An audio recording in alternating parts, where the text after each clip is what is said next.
याआधी कोट्यवधी रुपये खर्च करून आमदार खासदार फुटायचे, पण आता पेपर फुटायला लागलेत. खरंची लोकशाही आहे की खोकेवाल्यांची वसुली शाळा? अरे चाललंय काय या देशात?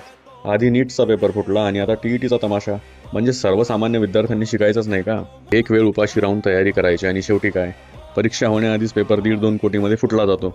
मग आता ही परीक्षा आहे की लायकी नसलेल्या श्रीमंतांसाठी पैशाच्या जोरावर थेट नोकऱ्या आणि सीट मिळवण्याचा धंदा?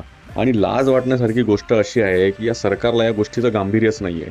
अरे जर परीक्षा घेणंच होत नसेल तर विद्यार्थ्यांना खोटी स्वप्न का दाखवता? या सरकारला असं एकदाही वाटत नाही का की विद्यार्थ्यांच्या जीवाशी खेळतायत म्हणून?